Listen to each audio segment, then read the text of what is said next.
우리 성도님들의 마음속에 하늘의 평화가 가득하기를 진심으로 기원합니다. 오늘 아침 제가 일찍 집 밖을 나섰는데요, 바람이 몰고 온 더운 기온에 깜짝 놀랐습니다. 아침부터 굉장히 덥더라고요. 폭염주의보가 내려진 상황입니다. 노동절 연휴로 여느 때 같으면은 뭐 이런저런 즐거운 일 하실 텐데, 이게 또 집콕을 하셔야 되니 얼마나 힘드십니까? 하나님께서 여러분 모두의 마음속에 축복해 주시고 건강 잘 지키도록 은혜 주시기를 바라겠습니다. 여러분 특별히 건강에 유의하시기 바랍니다. 오늘은 영원하고 완전한 사랑에 푹 젖어라 라는 제목으로 함께 말씀의 은혜를 나누도록 하겠습니다. 제가 한국에 나갔을 때 아버지를 모시고 남산 나들이를 다녀온 적이 있습니다. 제가 어릴 적에 남산 근처에 살고 있었기 때문에 안식일 오후에 혹은 일요일에 자주자주 놀이터 삼아서 남산에 오르곤 했었습니다. 또 이번에도 오래간만에 아버지와 함께 오르게 되었는데, 그 서울타워 야외 전망대 근처에 갔더니 난간 쪽에 사랑의 자물쇠라고 하는 특별한 장소가 있더라고요. 여러분 가보셨습니까? 이곳은 한때 외국인이 선정한 이 서울의 가장 매력적인 장소이기도 했어요. 이곳에는 커플들이 영원한 사랑을 맹세한다는 의미를 담아서 철망에 각양각색의 자물쇠를 걸어놨어요. 근데 얼마나 많은가 하면 더 이상 자물쇠를 끼워둘 수 없을 정도로 빽빽하게 매달려 있었습니다. 사랑이 도망가지 못하게 잠그고 싶은 연인들의 열망을 느낄 수 있었어요. 분명 그 자물쇠들은 각각 나름의 잠궈두어야 할 이유들이 있었을 것입니다. 군에 입대한 남자친구와의 사랑이 변치 않기를 바라는 마음으로, 또 갓 사랑을 시작한 연인들이 자기들의 사랑이 계속되길 바라는 마음으로,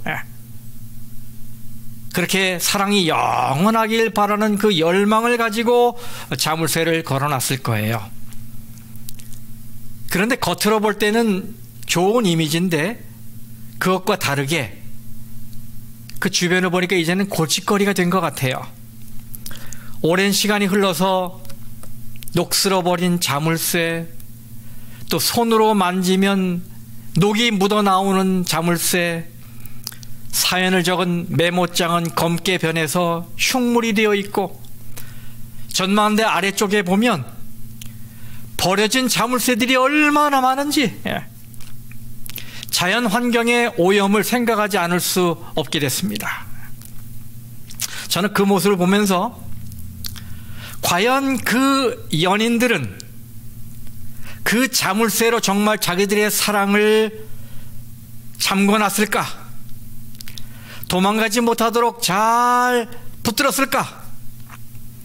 그리고 지금도 그 사랑을 이어가고 있을까 궁금해졌습니다. 자, 오늘도 이 사랑의 말씀을 좀 보도록 하겠습니다. 오늘은 고린도전서 13장 8절에서 12절까지 말씀입니다. 사랑은 언제까지나 떨어지지 아니하되 예언도 패하고 방언도 그치고 지식도 패하리라. 우리는 부분적으로 알고 부분적으로 예언하니 온전한 것이 올 때는 부분적으로 하던 것이 패하리라. 내가 어렸을 때에는 말하는 것이 어린아이와 같고 깨닫는 것이 어린아이와 같고 생각하는 것이 어린아이와 같다가 장성한 사람이 되어서는 어린아이의 일을 버렸노라. 우리가 지금은 거울로 보는 것 같이 희미하나 그때에는 얼굴과 얼굴을 대하여 볼 것이요 지금은 내가 부분적으로 아나 그때에는 주께서 나를 아신 것 같이 내가 온전히 알리라. 아멘. 이 오늘 본문의 말씀은 이 두 부분으로 나뉘어 있습니다. 첫 부분은 사랑의 영원성, 두 번째 부분은 사랑의 완전성입니다. 먼저 사랑의 영원성에 대해서 좀 생각을 해보겠습니다. 8절에 사랑은 언제까지나 떨어지지 아니하되 라고 말을 했어요. 여기 떨어진다라는 말의 원어의 의미는 꽃이나 잎이 시들어서 떨어지는 것을 뜻하는 말이에요. 죽는다, 소멸된다, 용도 폐기된다, 이런 의미를 담고 있습니다. 다른 번역본들을 보면 의미가 더욱 분명해져요. 영어 성경의 New Living Translation에 보면 사랑은 영원히 지속될 것이다. 또 메시지 성경에 보면 사랑은 결코 죽지 않는다. 또 Revised Standard Version에 보면 사랑은 결코 끝나지 않는다. New English Bible에 보면 사랑은 결코 종말이 없다. 이렇게 번역이 되어 있어요.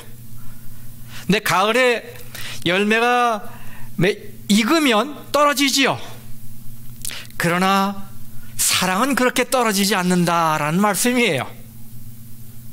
아가페 사랑에는 끝이 없습니다.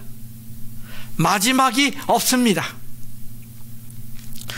인기 많은 스타들의 무대는 돈과 출세를 향해 달려가는 많은 이 청소년들의 꿈이고 열망의 무대입니다. 그런데 이 스타들의 고백을 들어보면 화려한 조명이 꺼지고 또 박수 소리가 사라지고 환호하던 청중이 물러가면 그 자리는 곧바로 가장 고독하고 공허하고 불안한 자리가 된다고 말을 합니다.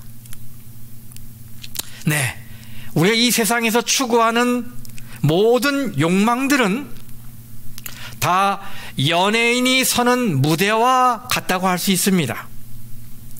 사도 요한은 요한 1서에서 이 세상도 사라지고 이 세상의 욕망도 사라진다고 말을 했습니다.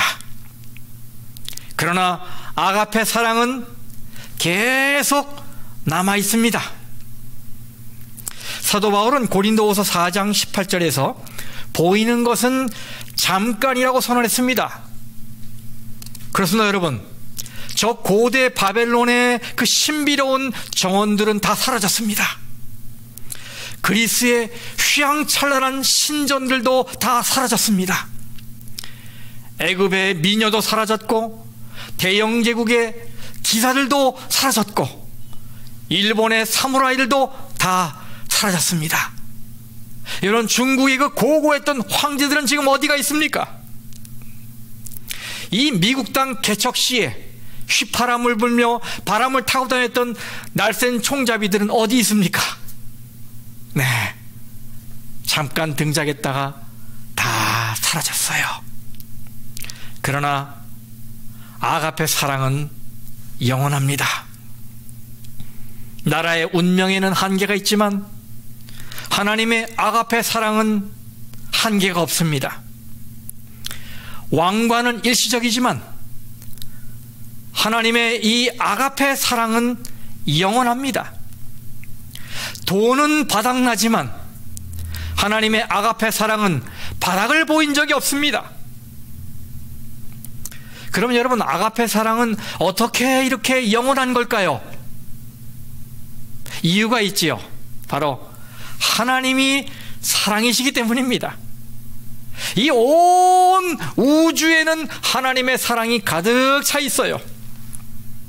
하나님의 사랑에 의해 이 지구가 창조됐습니다. 그리고 하나님의 사랑에 의해 이 지구가 움직이고 우리 모두는 하나님의 사랑에 의해 구원을 받았습니다. 하나님의 사랑은 인간의 모든 삶의 원리요 중심축입니다. 그래서 이 사랑이 빠지면 우리도, 이 세상도, 우주 만물도 사라지게 되는 거예요. 그런데 우리가 이런 큰 사랑을 받고 있으니 얼마나 감사한 일입니까, 여러분? 그렇죠? 영원하고 완전한 사랑을 받고 있으니 얼마나 감격스럽습니까? 오늘 말씀은 이 사랑의 영원성을 영적 은사들의 한시성과 비교하고 있어요. 13장 8절에 예언도 패하고 방언도 그치고 지식도 패하리라 라고 말씀하고 있습니다. 고린도 교인들은 은사를 열렬하게 추구하고 사모했습니다. 예언, 방언, 지식, 이 본문에 말하고 있는 이것들은 정말 훌륭한 은사였습니다. 그런데 사도 바울은 그들의 그 은사를 사모하는 열정을 무색하게 할 만한 선언을 합니다. 그게 뭐예요? 예언도 방언도 지식도 다 패할 것이다. 교인들 입장에서는 참 기운 빠지는 소리이지요. 아니 그러면 우리가 은사들을 사모하지 말란 말인가? 아닙니다. 그런 것보다 사랑을 더 구하라는 말씀이지요. 왜요? 사랑만이 영원한 가치를 지니고 있기 때문이에요. 그럼 여러분 먼저 예언의 가치를 좀 생각해 보십시다. 사도 바울은 고린도전서 14장에서 이 예언의 가치를 인정했어요. 14장 1절에 사랑을 추구하며 신령한 것들을 사모하되 어떻게 하라고요? 특별히 예언을 하려고 하라 이렇게 말했어요. 하나님은 각 시대를 통해 교회를 지도하기 위해 예언을 선물로 주셨습니다. 성경은 이 예언으로 가득 차 있어요. 그러나 이 모든 예언은 본질적으로 한시적입니다. 우리가 천국에 가면 예언의 역할은 끝나는 거예요. 그렇지 않겠습니까? 일이 다 이루어졌는데 무슨 예언이 필요하겠습니까? 이 예언이라는 말을 설교라는 말로 대체할 수도 있어요. 그런데 여러분 아시죠? 이 설교도 잠깐입니다. 우리 천국에 가면 이런 설교가 필요가 없어요. 왜요? 예수님 자신이 로고스, 말씀이시기 때문이에요. 천국에는 오직 사랑하는 사람들, 사랑만 있을 것입니다. 네, 사랑만 영원합니다. 이번에는 방언의 가치를 좀 생각해 보십시다. 방언은 초대교회에서 아주 유용한 도구였어요. 고린도전서 14장 22절에 방언은 믿는 자들을 위하지 아니하고 믿지 아니하는 자들을 위하는 표적이라고 그랬습니다. 이것이 바로 방언의 역할입니다. 오순절날 예루살렘에 모인 그 많은 사람들은 제자들의 설교를 자기들이 태어난 곳의 언어로 듣게 되는 이적을 경험합니다. 네, 방언은 예수님의 복음을 전 세계에 퍼뜨리는데 아주 유용한 도구예요. 그런데 사도행전과 그 이후 서신서들을 보게 되면 방언을 강조하는 말씀이나 방언의 현상을 이야기하는 것들이 점점 사라지게 됩니다. 네, 이 다른 나라의 말을 잘하는 것, 이건 정말 부러워할 만한 축복임에 틀림없습니다. 오늘날 다양한 언어를 구사하는 사람들이 큰 대접을 받고 살아요. 그런데 천국에 가면 우리의 모든 언어가 하나로 통일되지 않겠습니까? 그러므로 천국에 가면 말을 잘한다고 큰 대접을 받는 일은 더 이상 없게 될 것입니다. 그리고 이 땅에서도 언어는 계속 바뀌고 언어에 대한 관심도 바뀌어요. 바울 당시에 대제국이었던 로마가 사용하는 라틴어는 제가 알고 있기로는 오늘날 바티칸 외에는 그 어떤 나라도 사용하고 있지 않은 사어가 되었잖아요. 네, 이런 의미에서 방언은 한시적, 일시적입니다. 그러나 아가페 사랑은 영원합니다. 지식의 가치는 어떻습니까?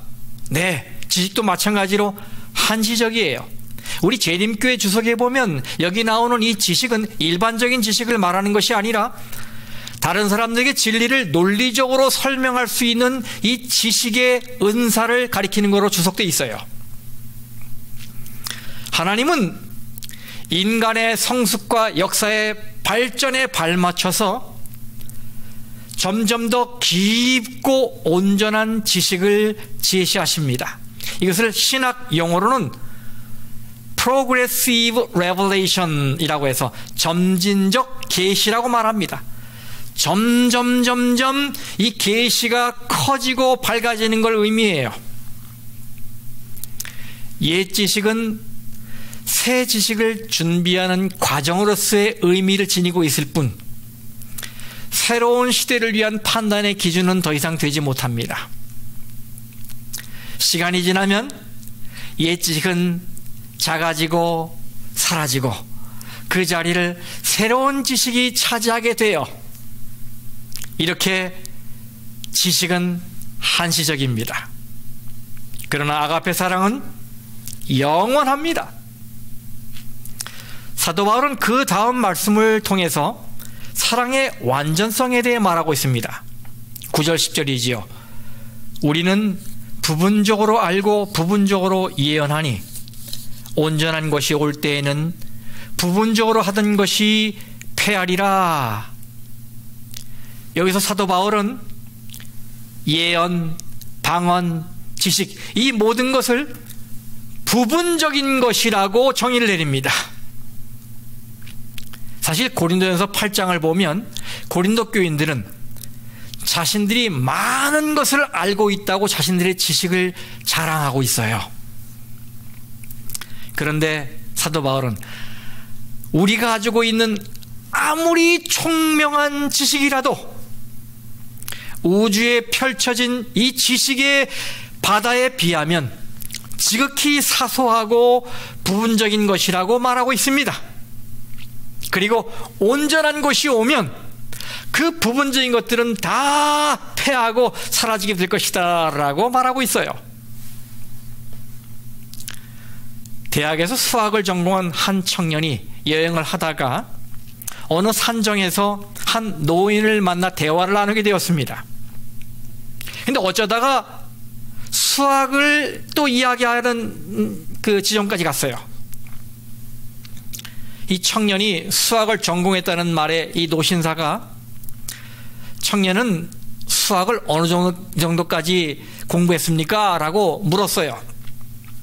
그랬더니 이 청년이 어깨에 힘을 주면서 수학이요? 저는 정복했습니다. 이렇게 말했어요. 그랬더니 이 노신사가 말하기를 아이고 축하합니다. 나는 이제야 수학을 조금 이해하기 시작했는데 라며 이렇게 대꾸했어요. 그런데 대화를 이어가다 보니까 이 청년이 이 노신사가 가지고 있는 수학 지식이 비범하다는 사실에 놀라게 되었어요. 그래서 도대체 선생님은 누구십니까? 이렇게 물었어요. 그랬더니 이 노신사가 나지막한 소리로 예, 내 이름은 알프레드입니다 라고 대답했어요. 네, 그는 20세기를 대표하는 영국의 위대한 철학자이자 수학자인 알프레드 노스 화이트헤드였어요. 여러분, 이 대수학자 앞에서 폼 잡았던 청년의 안색이 어떻게 변했을까 상상이 되지요. 촛불은 태양빛 아래서 조용히 사라집니다. 마찬가지로 이 세상에 제한된 지식의 불은 영원한 세계의 탁월한 광채 앞에서 빛을 잃게 되는 것입니다. 히브리서 1장 1절 2절 말씀을 읽겠습니다.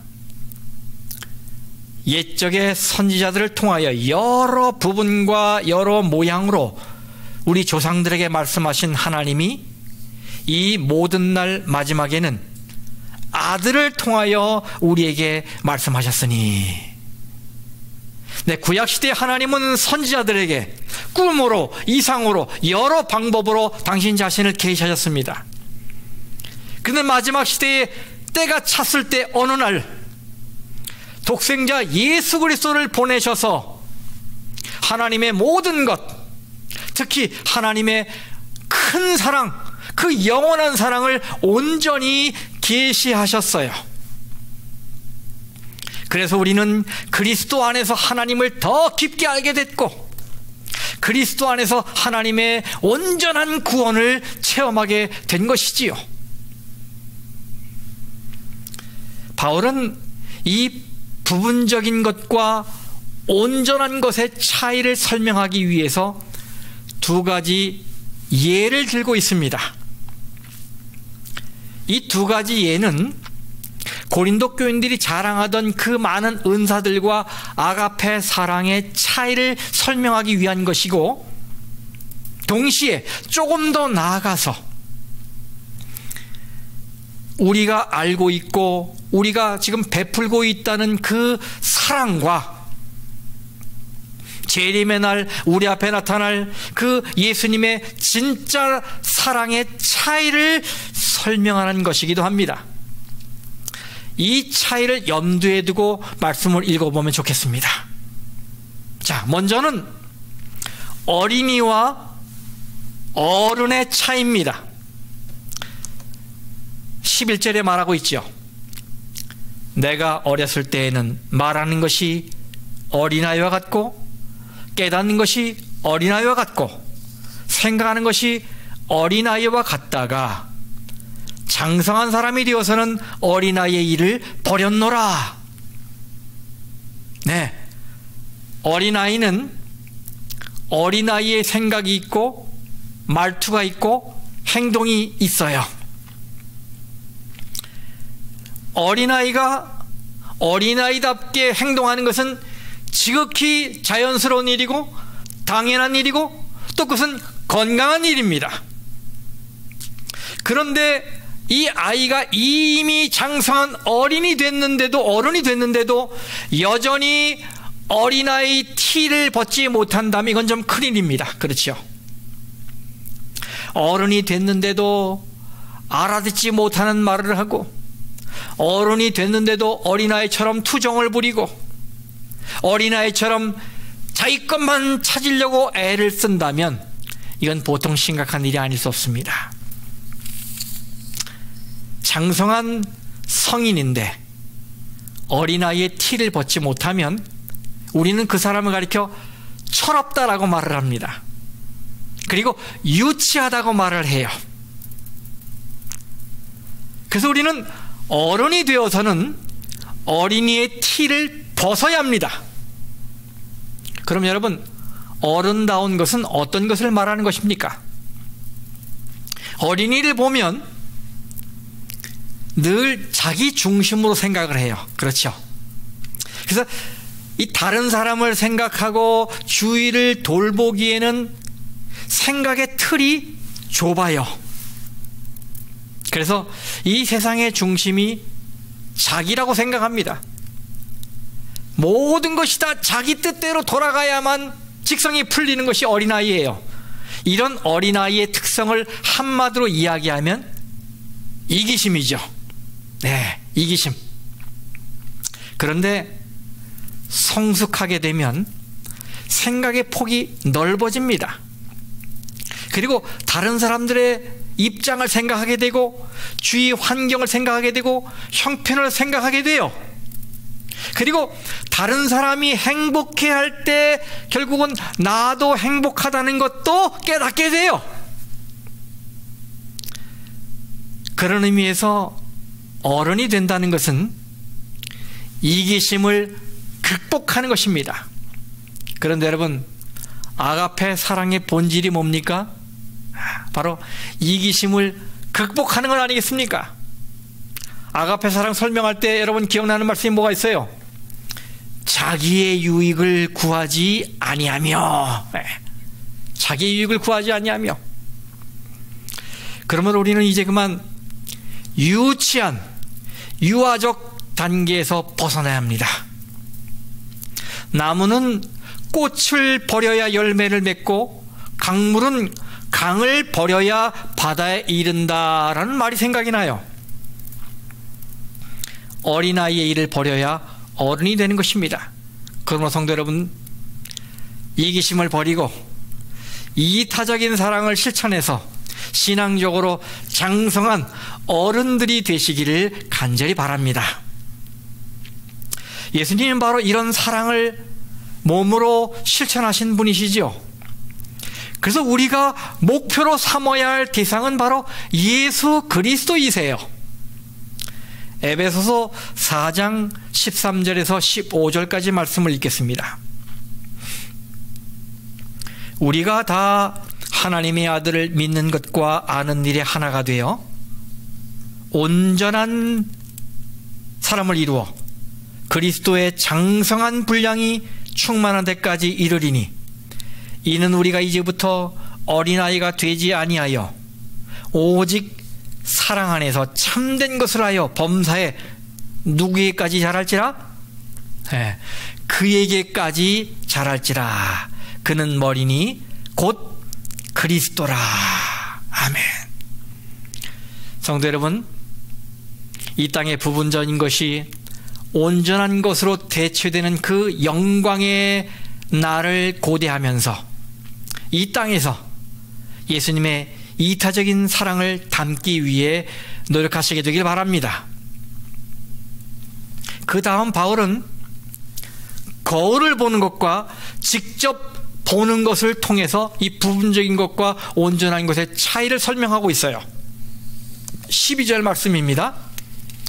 우리가 지금은 거울로 보는 것 같이 희미하나 그때에는 얼굴과 얼굴을 대하여 볼 것이요, 지금은 내가 부분적으로 하나 그때에는 주께서 나를 아신 것 같이 내가 온전히 알리라. 고대 거울은 광택을 낸, 윤을 낸 금속 조각이었죠. 그래서 거기에 비친 상은 당연히 부분적이고 희미했어요. 하지만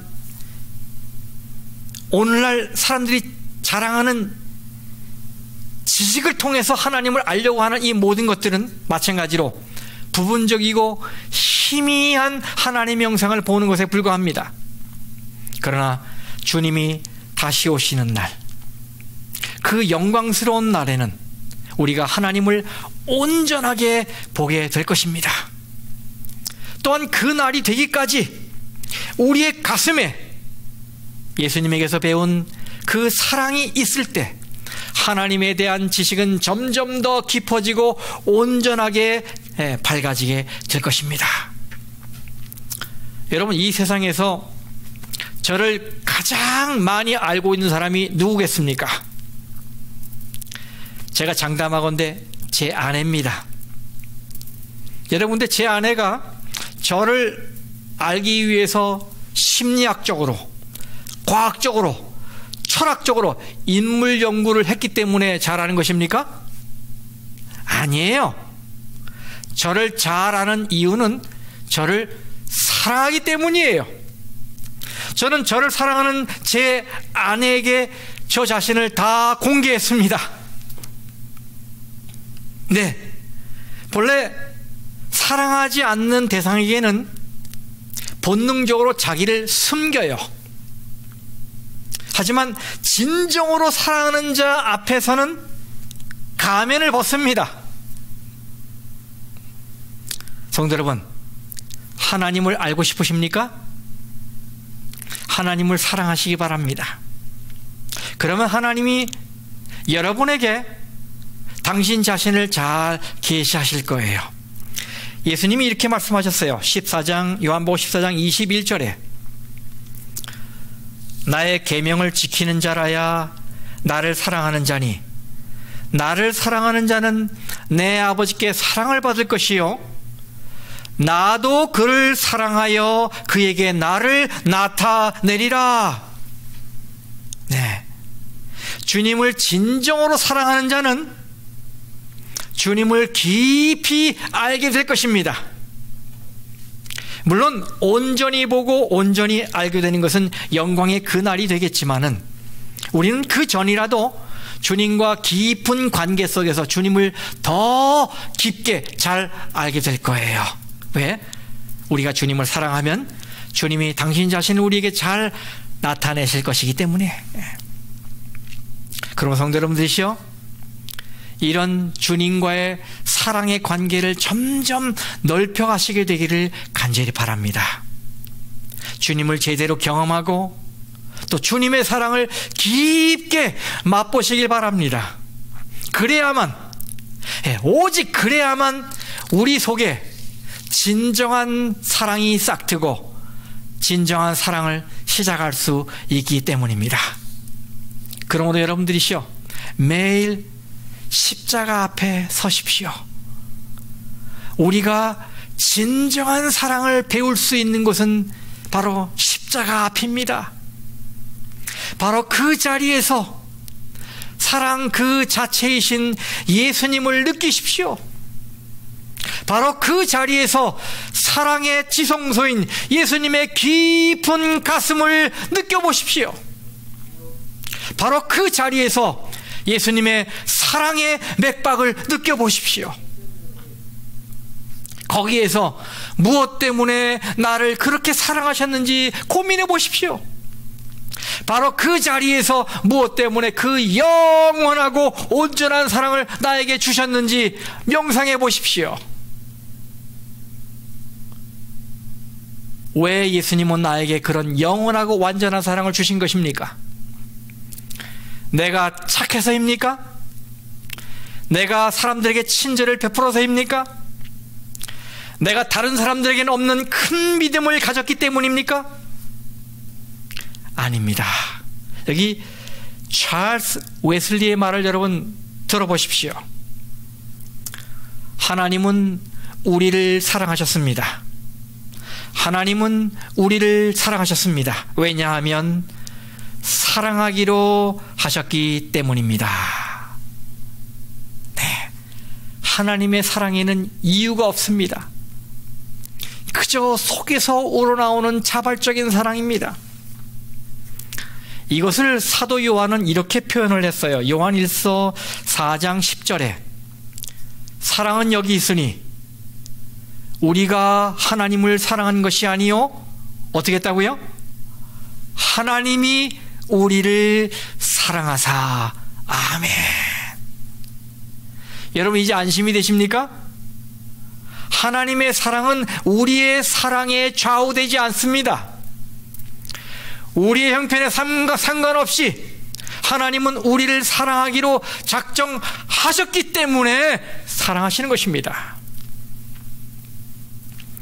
모세가 이스라엘 백성들에게 한 말씀은 하나님께서 오늘 우리에게 주시는 말씀입니다. 여기 신명기 7장에 있는 말씀을 읽겠습니다. 여호와께서 너희를 기뻐하시고 너희를 택하심은 너희가 다른 민족보다 수요가 많기 때문이 아니니라. 너희는 오히려 모든 민족 중에 가장 적으니라. 여호와께서 다만 너희를 사랑하심으로 말미암아 또는 너희의 조상들에게 하신 맹세를 지키려 하심으로 말미암아 자기의 권능의 손으로 너희를 인도하여 내시되 너희를 그 종되었던 집에서 애굽 왕 바로의 손에서 속량하셨나니. 아멘. 우리의 상태가 어떠함에 상관없이 우리를 사랑하셨다고 말씀하고 있습니다. 여러분, 하나님의 이 큰 사랑을 우리가 어떻게 표현해야 할까요? 여기 증언의 말씀에 사도행적 333쪽 외우고 계십시오. 333 여기에 이런 귀한 말씀이 있어요. 그리스도를 명상할 때 우리는 측량할 수 없는 사랑의 해안에 머무르게 된다.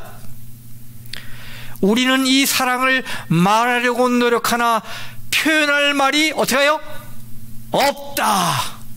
다만 오 그리스도의 이 사랑의 높이와 깊이여 라고 부르짖을 수밖에 없다. 네, 하나님의 그 큰 사랑에 그냥 감사할 뿐이고 감격할 뿐이다 이거예요. 오, 이 놀라운 사랑이요. 하나님의 가슴에는 우리가 한없이 파올려도 또 나오고 또 나오는 사랑의 지하수가 있습니다. 하나님의 가슴에는 아무리 퍼내도 마르지 않는, 바닥을 드러내지 않는 사랑의 샘물이 있습니다, 여러분. 그러면 여러분, 사랑하는 것이 어렵습니까? 그렇거든 먼저 하나님의 사랑을 마시십시오. 마음껏 마시십시오. 그리고 주님께서 사랑하신 것처럼 여러분도 사랑을 시작하십시오. 사랑의 낭만이 아니라 사랑의 행동을 하십시오. 가족을 사랑하고 이웃을 사랑하고 친구를 사랑하고 나를 흘기는 저 사람을 사랑하고 늘 나를 자꾸 힘들게 하는 어떤 교인을 사랑하고, 원수까지도 사랑하십시오. 우리가 예수님처럼 온전한 사랑을 할 수는 없지만 분명한 사실은 우리가 이렇게 노력하다 보면 전보다 더 사랑할 수는 있게 될 것입니다. 있을 때 사랑하십시오. 우리가 주님 앞에 서게 되는 날, 모든 부분적인 것이 완전한 것으로 다 대체되는 그날, 희미한 것들이 환하게 밝혀지는 그날, 우리 속에 남는 유일한 후회는 조금 더 사랑할 걸, 충분히 사랑할 걸, 이렇게 사랑하지 못한 것이 될 것입니다. 그러면 여러분, 후회하지 않으려면 먼저 나 자신이 하나님의 사랑을 받는 자리로 나아가야 합니다. 이것은 이런 의미예요. 여러분, 사랑은 열매이지요. 하나님이 가꾸시는 과수원에 들어가면 제일 처음 맞이하는 열매가 바로 이 사랑입니다. 어제도 우리가 살펴봤잖아요. 갈라디아 5장 21절에 오직 사랑의 열매는 뭐라고요? 사랑이라고요. 하늘 과수원의 첫 열매, 그것이 바로 사랑입니다. 누구의 열매라고요? 노동의 열매입니까? 깊은 믿음의 열매입니까? 엄청난 결단의 열매입니까? 아닙니다. 성령의 열매입니다. 그러므로 이 열매를 맺기 위해 하나님이 친히 가꾸시는 그 나무의 가지가 되는 것은 너무나도 중요한 것입니다. 예수님이 말씀하셨죠. 요한복음 15장 5절에 나는 포도나무에 너희는 뭐라고요? 가지라고 그러셨어요. 여러분, 가지는 엄청난 에너지를 발휘하지 않아도 됩니다. 이 가지가 하는 일은 한 가지예요. 바로 나무에서 영양분을 빨아들이는 것입니다. 마찬가지로 우리가 할 일은 예수님으로부터, 그 무한한 사랑의 샘 예수님으로부터 사랑의 영양분을 빨아들이는 것입니다. 계속 읽어볼게요. 나는 포도나무요 너희는 가지라. 그가 내 안에, 내가 그 안에 거하면 사람이 열매를 많이 맺나니. 다 같이 읽겠습니다. 시작. 나를 떠나서는 너희가 아무것도 할 수 없습니다. 아멘. 그렇습니다, 여러분. 하나님을 떠나서는 아무것도 할 수 없습니다. 하나님은 사랑의 샘이세요. 사랑의 지하수예요. 이 하나님을 떠나서는 우리가 사랑을 할 수가 없어요. 붙어 있으면 그러나 가능합니다. 사랑의 열매가 맺히거든요. 그저 붙어 있기만 하면 돼요. 예수님에게 보다 바짝 단단히 붙어 있을수록 우리는 보다 순수한 예수님의 사랑이 우리를 통과하는 경험을 하게 될 것입니다. 성도 여러분, 세상 사람들은 자물쇠로 사랑이 도망가지 못하게 잠그려고 애를 씁니다. 그러나 그게 어떻게 뜻대로 되던가요? 예, 안 되지요. 그러나 하나님의 사랑은 영원하고 온전합니다. 그러므로 이웃에게 사랑을 나누기 위해 먼저 여러분부터 하나님의 사랑을 받는 자리로 나아가시길 바랍니다. 바로 오늘 이 안식일에 그 자리에서 여러분의 삶의 가지, 이 브랜치 곳곳에 사랑의 자양분을 흠뻑 빨아들여서 하나님의 이 영원하고 완전한 사랑에 푹 젖게 되시기를 간절히 바랍니다. 말씀을 마치겠습니다.